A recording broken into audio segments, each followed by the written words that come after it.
ॐ भूर्भुवः स्वः तत्सवितुर्वरेण्यं भर्गो देवस्य धीमहि धियो यो नः प्रचोदयात् ॐ शान्ति शान्ति शान्तिः. Namaste, my dear friends. This is a video on Ramana Gita. This video starts with chapter 15 and topic is Om Sarvana Manana and Nididhyasana. A.R. Natarajan translation. Verse 3. Some say that listening to the truth is the hearing of the teacher's exposition of Vedantic text with meaning and commentary. Verse 4. Some say that listening to the truth is hearing the explanation in the own words of the knower of self of his experience about the nature of the self. Professor K. Swaminathan and Sri Viswanatha Swami translation. Bhagavan 5 and 6. Having listened to the Vedantic text or the Guru's own words or without either, but owing to merit earned in past lives, listening to one's own heart declaring itself as the root of the I thought, different from the body and mind, this is Sarvana in reality. A.R. Natarajan translation. Verse 5 and 6. Having listened to the Vedic text or Guru's exposition of one's true nature or without either, by accumulated merit of past lives, if one listens to one's heart declaring that it is the root of the I thought apart from the body, it is in fact listening to the truth. Commentary. This verse sets out Ramana's own experience. When confronted with fear of death, Ramana transcended it by being a witness to his own death and by being simultaneously aware of the full force of his personality of the I shining within the heart. Ramana's teaching that the I thought is the root of all thoughts and the heart is the base from which the mind rises is also set out in the verse itself.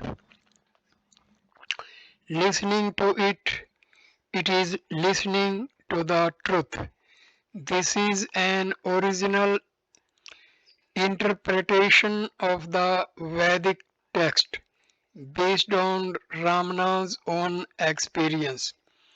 Ramana Maharshi and the Path of Self-Knowledge by Arthur Osborne. Professor K. Swaminathan and Sri Viswanatha Swami translation. Bhagavan, verse 7. Manana, according to some, is inquiry into the meaning of the Shastras. In reality, it is inquiry into being the self. A.R. Natarajan translation. Verse 7. Study of the scriptures is said to be contemplation of the self. Actually, only self-inquiry is contemplation of it. Commentary. Traditionally, Dwelling on the meaning of the words in sacred text is regarded as contemplation on truth. However, self-enquiry alone is meditation on it. Ramana gives the pride of place to self-enquiry because it is the only effective means of tackling the ego.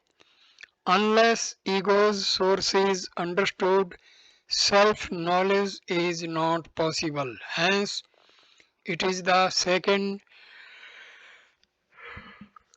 and essential step preceding self-abidance.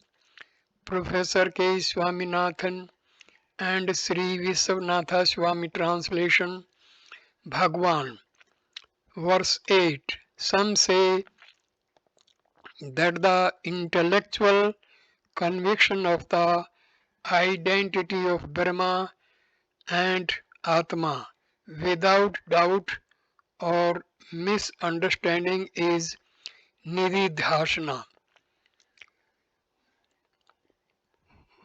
Verse 9. Mere scriptural knowledge of this identity, however free from doubt or misunderstanding, does not by itself confirm confer experience. A.R. Natarajan translation.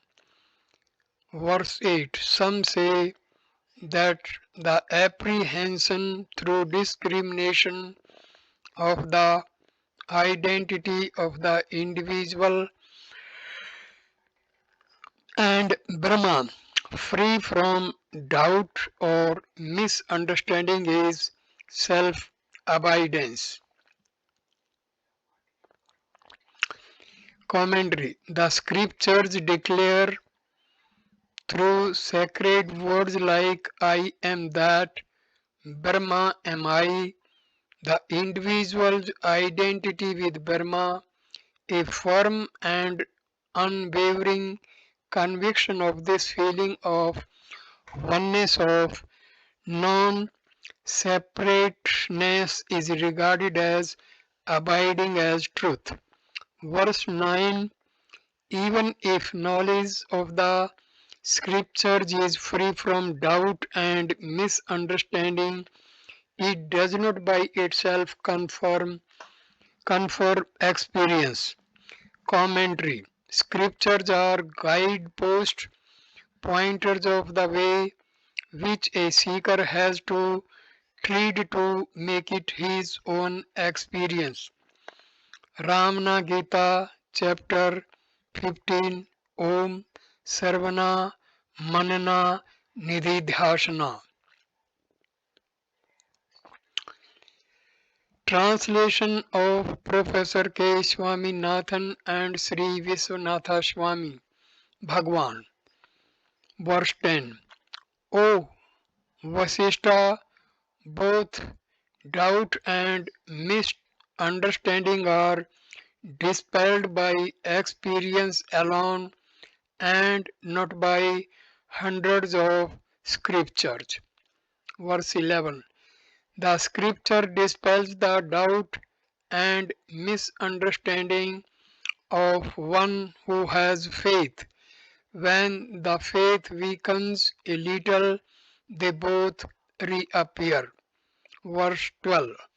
O Vasishta, it is only by experience of being that they are both eradicated once for all. Hence, firm abidance in being is termed nididhyasana. A.R. Natarajan translation. Verse 10. Vasishta, doubt and misunderstanding are removed by experience only and not by hundreds of scriptures. Verse 11. The scriptures dispel the doubt and misunderstanding of one with faith. When faith falters even a little, they both revive. Verse 12. Vasishtha, it is only by experience of self-abidance that they are both uprooted. For abidance in self is said to be abiding as the truth. Commentary. Since scriptural knowledge is vicarious and based on faith, it rests on uncertain foundations. If, however, one has experience of self abidance, then faith in truth becomes firm. Then all doubts cease. The means and the end are not separate since the self is ever present and the enquiry and search only enable one to discover it. Ordinarily, in all individual spiritual effort, the self and seer and seen are separate, but the self is the subject, the I, and therefore to think of it can only be to abide as it. Satdarshanam, verse 2. Translation of Professor K. Swaminathan and Sri Viswanatha Swami. Bhagavan 13. When one's mind wanders outside, my child, without firm abidance in being, even the study of hundreds of scriptures cannot confirm direct, immediate knowledge. Verse 14. O great Kondinya, if firm abidance is in being becomes natural and effortless, this indeed is final. Freedom and supreme state and is called direct realization. This ends chapter 15.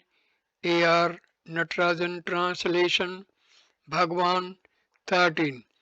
When one's mind wanders outside, my child, without firm abidance in being, even the study of hundreds of scriptures cannot confirm, confer direct, immediate knowledge. 14. O great Kondinya, if firm abidance in being becomes natural and effortless, this indeed is final freedom and the supreme state and is called direct realization. This ends chapter 15, verse 13. When without abiding in the self, the mind wanders, even the study of hundreds of scriptures cannot confer direct experience. Commentary. An externalized mind, a mind in constant movement outward because of attachments, cannot turn within and subside in the source.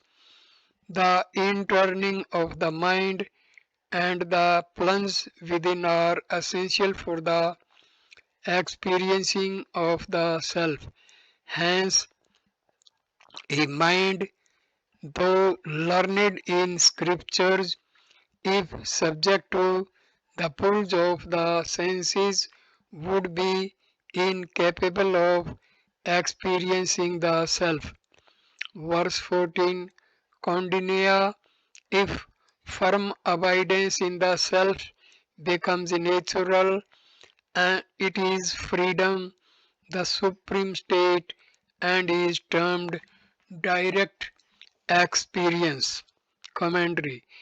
During scriptural practice, the mind might have long spells of dips in the self, but such intermittent abidance can only give a taste of the happiness and act as a spur to further effort for reaching the goal.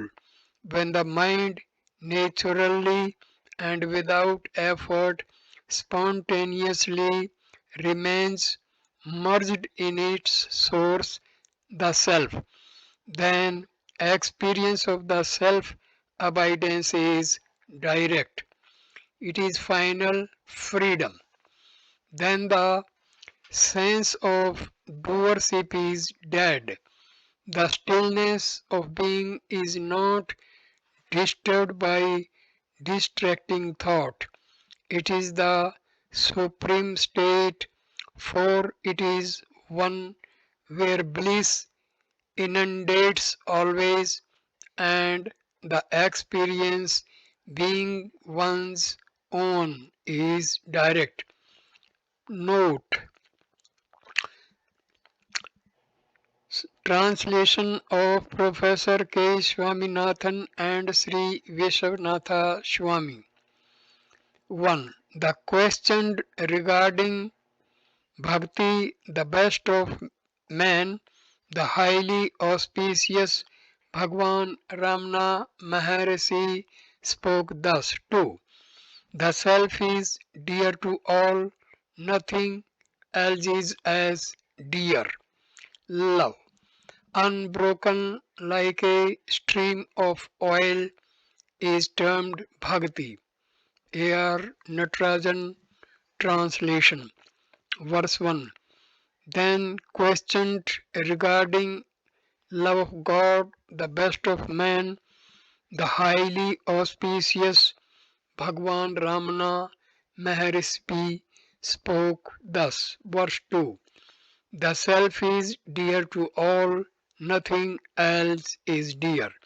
Love unbroken like a stream of oil is termed bhakti.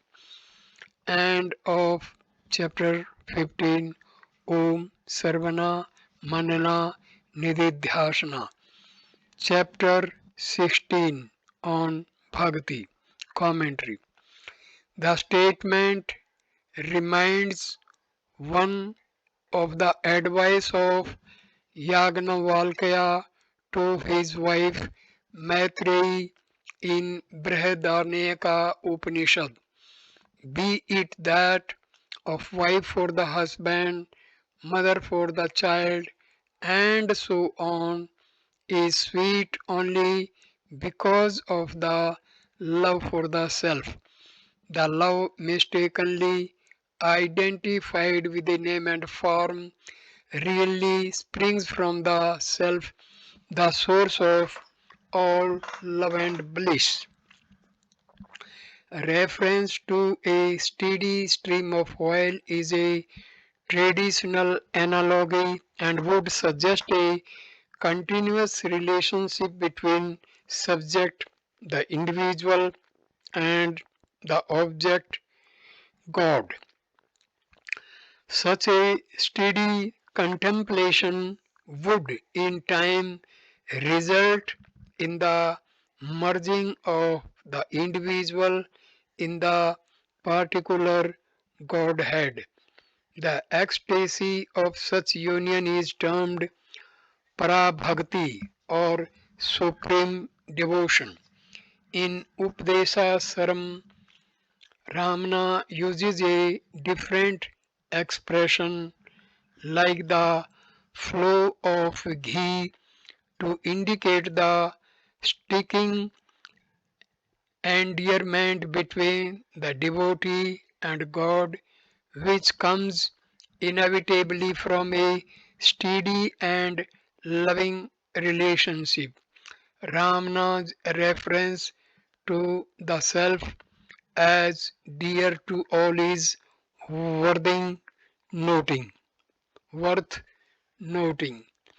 Adi Sankara Bhagavad refers to bhakti as contemplation on the self, which in practice means constant recollection of the identity of individual and God or the self.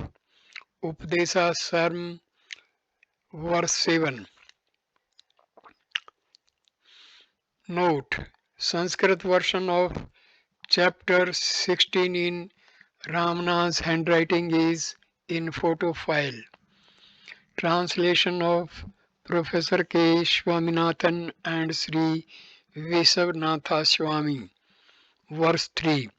Through love, the sage knows that God is none other than his own self, though the devotee, on the other hand, regards him as different from himself, yet he too merges and abides in the self alone.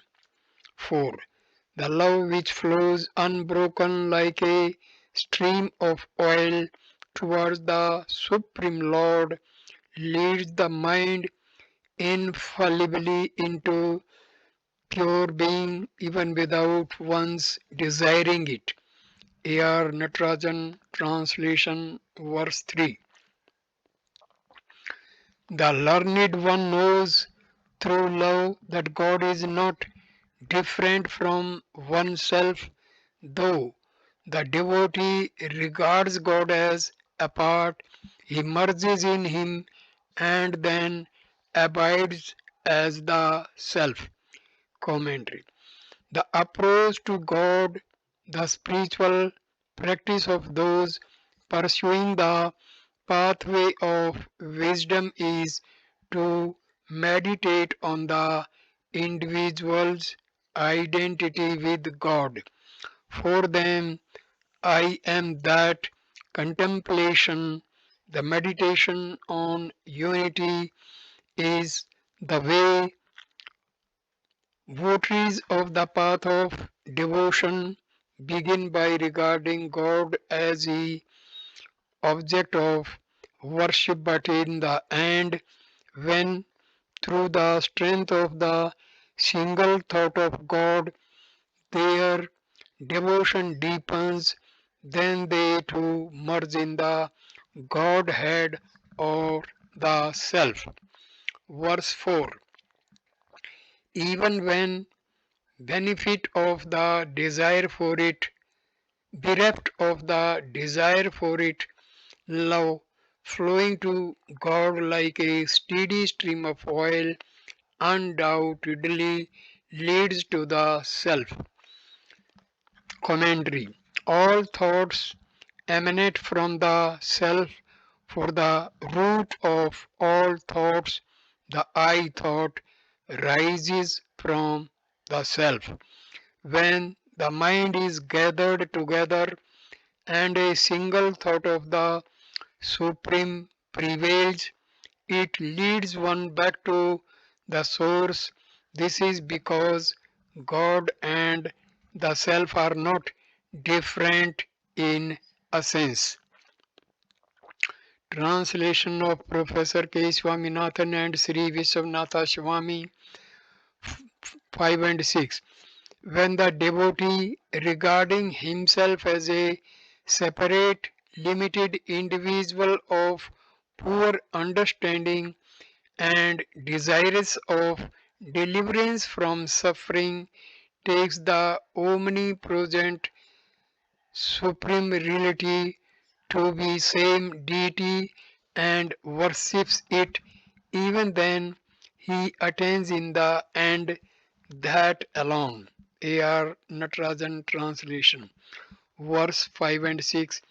Even the one who regards himself as being limited in intelligence and different from God, who worships the all pervading Supreme as a particular deity and prays to it for deliverance from suffering, attains in the end of the Supreme only. Commentary. And what is Shiva worship now? Beholding but his glorious presence in elements 5. Sun, moon, and every living being, each apt response and timely service to these amounts to Shiva worship, excellent and even fresh. But so long as one regards oneself as a particular name and form, the manifestation of the One Supreme, as all names and forms of this variegated universe is not evident. The deity is also regarded as a particular name and form. The question arises whether such particularized worship would lead to the awareness of the all pervading nature of the Supreme. The answer is yes, for the worship of Supreme in whatever name and form leads to a vision of its essence. In time, when devotion ripens, the differences cease, the devotee merges in God, the substratum of all existence. Sayings from Murugnar Guruvachka Koy, Ramana Maharshi by Swaminathan. Translation of Professor K. Swaminathan and Sri Vishwanatha Swami. 7. O best of men, one who attributes names and forms to the deity through these very names and forms transcends all name and form. A.R. Natarajan translation. Verse 7. Though name and form are superimposed on the deity, one transcends these very names and forms through them. Commentary. The Supreme is the formless source of all form. A particular form or name as Shiva, Vishnu, Subramanya is superimposed by a devotee.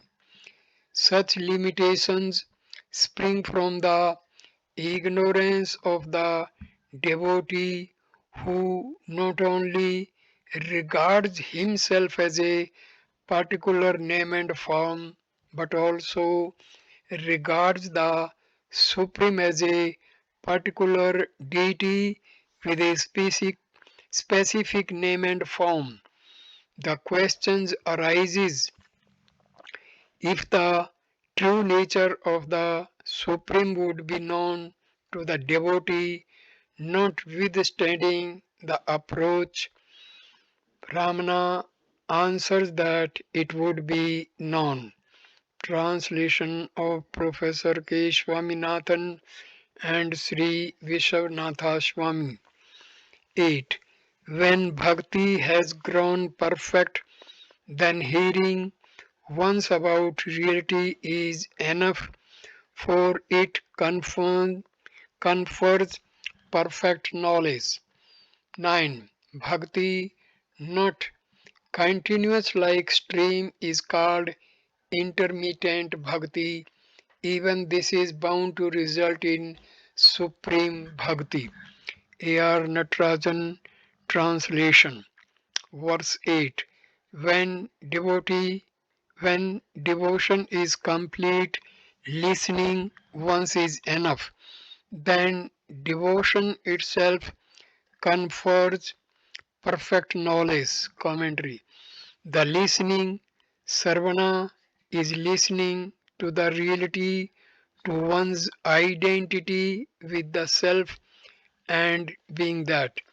In Upadesha Swaram, Ramana points out that by constant single thought, ultimately one attains the repose of the self free from thought. He terms this as supreme devotion, for the thought of God only to the exclusion of all thoughts is really to think of self, for self and God are essentially one. Reference could be made to the earlier verses 3 and 4 of this chapter, where it has been pointed out that even without desiring it, the devotee ultimately merges in and abides as the self. Though the paths of devotion and knowledge are different in practice, in the end, self knowledge alone must result, but pursuit of either path. Updesa Sarm, verse 9. Verse 9: When devotion does not flow like a stream of oil, it termed intermittent devotion, but it is certain to be the cause of supreme devotion. Commentary: Even though contemplation of God is not steady but only off and on, it is still called devotion. Why? This is because it leads to intense devotion, to uninterrupted meditation on God. Though single minded devotion, like that of the steady flow of a stream, is superior to broken devotion, yet the latter is bound to lead one to the highest form of devotion. Translation of Professor K. Swaminathan and Sri Viswanatha Swami. 8. When bhakti has grown perfect, then hearing once about reality is enough, for it confers perfect knowledge. 9. Bhakti not continuous like a stream is called intermittent bhakti. Even this is bound to result in supreme bhakti. A.R. Natarajan translation, verse 8. When devotion is complete, listening once is enough, then devotion itself confers perfect knowledge. Commentary: The listening, sarvana, is listening to the reality, to one's identity with the self and being that. In Updesa Saram, Ramana points out that by constant single thought, ultimately one attains the repose of the self, free from thought. He terms this as supreme devotion, for the thought of God only, to the exclusion of all thoughts, is really to think of self, for self and God are essentially one. Reference could be made to the earlier verses 3 and 4 of this chapter, where it has been pointed out that even without desiring it, the devotee ultimately merges in and abide as the self. Though the paths of devotion and knowledge are different in practice, in the end, self knowledge alone must result, but pursued of either path. Updesa Sarm, verse 9. Verse 9: When devotion does not flow like a stream of oil, it is termed intermittent devotion, but it is certain to be the cause of supreme devotion. Commentary: Even though contemplation of God is not steady but only off and on, it is still called devotion. Why? This is because it leads to intense devotion, to uninterrupted meditation on God, though single minded devotion like that of the steady flow of a stream is superior to broken devotion, yet the latter is bound to lead one to the highest form of devotion. Translation of Professor K. Swaminathan and Sri Vishwanatha Swami. 10. One who practices bhakti for the desires, desired and finds no fulfillment on attaining it and then again worships God for the sake of eternal happiness. 11. Bhakti, even when accompanied by desire, does not cease with the achievement of the desire. Faith in the Supreme Person develops and goes on increasing. 12. Growing thus, bhakti in course of time becomes perfect. By means of this perfect and supreme bhakti, even as by jnana, one crosses the ocean of becoming. This ends chapter 16. A.R. Natarajan translation. Verse 10. The devotion of one who practices it for the fulfillment of a desire does not end on its attainment. He continues to be devoted to God for attaining eternal happiness. Commentary. One who has tasted the bliss of companionship of God will seek only more of it.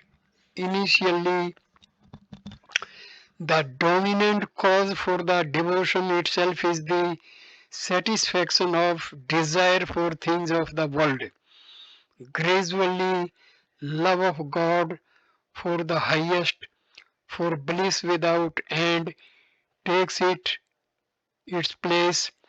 Those whose hearts are turned Godward as the magnetic needle for the north can never lose their bearing as they sail the stormy ocean of desire. Verse 11. Devotion, even when it coexists with desire, will not cease on satisfaction of it. Faith in the Supreme begins and dwells. Commentary. The verse is to be read along with the preceding one.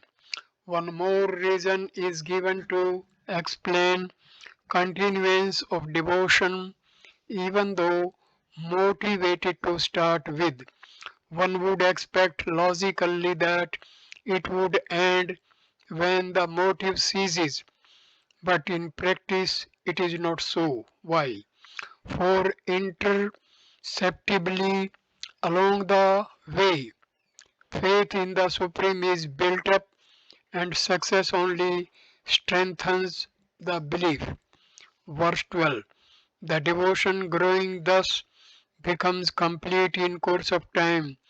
By such complete and become devotion, one crosses the cycle of births and deaths in a like manner as one would by knowledge. Commentary. Ramana begins with the form of bhakti and comes down step by step to motivated devotion and accepts even that as a means for reaching the goal of liberation. The stress is on the gathering of the mind in a single thought stream. Then the inward journey becomes possible and the Supreme would do the rest by pulling one into the self. It produces reciprocal flow of power the grace of the self which wakens the hold of the I thought and destroys the vasanas which perpetuate and reinforce its existence. Being as You Are by David Godman, page 82. Translation of Professor K. Swaminathan and Sri Vishwanatha Swami. 1.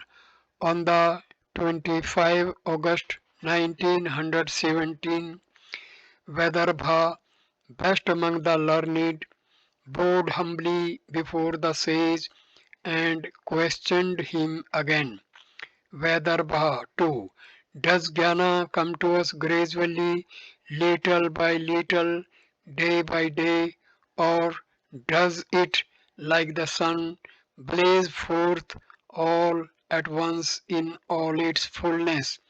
A.R. Natarajan translation. Verse 1 on 25th Vedarbha, the best among the learned, bowing humbly, questioned the sage again. End of chapter 16 of Bhakti, chapter 17 on attainment of jnana. So I conclude this video at this stage.